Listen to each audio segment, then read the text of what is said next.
Antes de iniciar a hablar de este medicamento es necesario comentar sobre una de las patologías en las cuales se utiliza.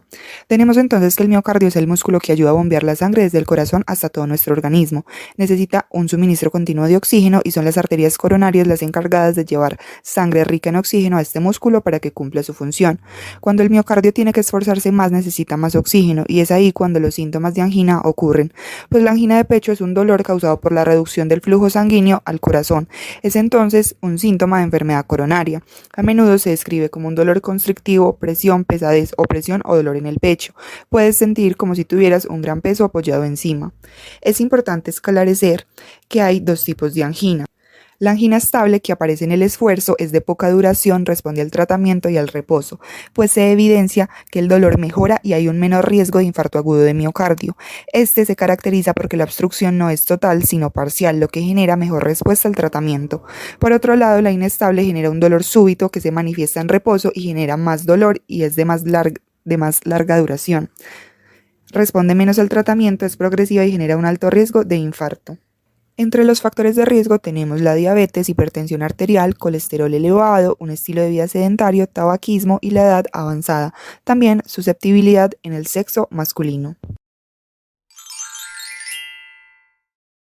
El verapamilo pertenece a una clase de medicamentos llamados bloqueadores de los canales de calcio, específicamente a los agentes antiarrítmicos de tipo 4, en el que inhibe la entrada de iones de calcio en los canales lentos o en áreas seleccionadas sensibles al voltaje del músculo liso vascular y el miocardio durante la despolarización. Actúa relajando los vasos sanguíneos, de modo que el corazón no tenga que bombear con tanta fuerza, reduciendo la presión arterial. Pero esta actividad inotrópica negativa del verapamilo se puede compensar con el descenso de las resistencias periféricas totales. Al reducir la concentración del calcio intracelular, también aumenta el flujo sanguíneo y la oxigenación del corazón por la relajación del músculo liso vascular coronario, provocando una vasodilatación coronaria. Esto es importante para pacientes en angina vasoespástica. Y por último, disminuye la actividad eléctrica del corazón para controlar la frecuencia cardíaca, ralentizando el automatismo y la conducción del nodo AV. En las contraindicaciones podemos ver que no se le puede dar el medicamento a pacientes con insuficiencia cardíaca congestiva grave, con enfermedad del seno, hipotensión grave o shock cardiogénico, con taquicardia ventricular, con bloqueo AV de segundo o tercer grado, con infarto agudo miocardio o pacientes con Flutter o fibrilación auricular. Precauciones. Tenemos que tener cuidado con pacientes con insuficiencia cardíaca, ya que el medicamento tiene un efecto cardiodepresor que puede exacerbar la enfermedad. También la estenosis aórtica grave, ya que se relaciona con la insuficiencia cardíaca, por lo tanto el efecto cardiodepresor también lo puede afectar. También tenemos la insuficiencia hepática, ya que el medicamento se metaboliza mayormente en el hígado, por lo tanto se tiene que ajustar la dosis. La insuficiencia renal, ya que hay metabolitos activos que se eliminan por esta vía, por ende se tiene que ajustar la dosis de acuerdo al grado de funcionalidad. La porfiria, ya que como se metaboliza en el hígado, este puede potenciar la síntesis de determinadas enzimas como la ALA sintetasa, que puede aumentar las porfirinas y puede exacerbar la enfermedad. En el embarazo, que aunque no se ha descrito algún efecto teratogénico, sí hay un riesgo teórico de hipoperfusión uteroplacentaria. Y geriátrica es porque el efecto inotrópico negativo podría provocar un bloqueo AV en ancianos con insuficiencia cardíaca no diagnosticada. A continuación, hablaremos de lo que es la dosis y administración. Normas para una correcta administración. Entonces tenemos la oral e intravenosa. En la oral, las formulaciones de liberación prolongada se deben tomar enteras, sin partir o masticar. Pero en las intravenosas, la inyección debe ser lenta, en no menos de 2 minutos. En el caso de pacientes ancianos, debe ser de 3 minutos la duración de esta. Administración oral en adultos. En la angina de pecho debe consumirse 360 miligramos al día. En la hipertensión arterial 240 miligramos al día, aumentándose en caso necesario después de una semana a 360 miligramos al día y posteriormente a 480 miligramos al día.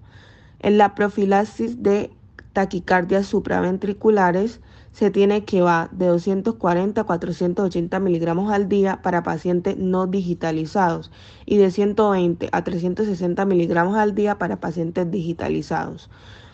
Por último, la profilaxis de taquicardias supraventriculares, pero en este caso en niños, sería máximo de 10 miligramos sobre kilogramos al día en varias tomas. Seguimos con lo que es la administración intravenosa. Entonces, tenemos primeramente taquicardias supraventriculares en adultos que van inicialmente de 5 a 10 miligramos en inyección lenta. Y en caso de ser necesario, administrar 10 miligramos 30 minutos después de la primera dosis. También vamos a encontrar taquicardias supraventriculares, pero en niños.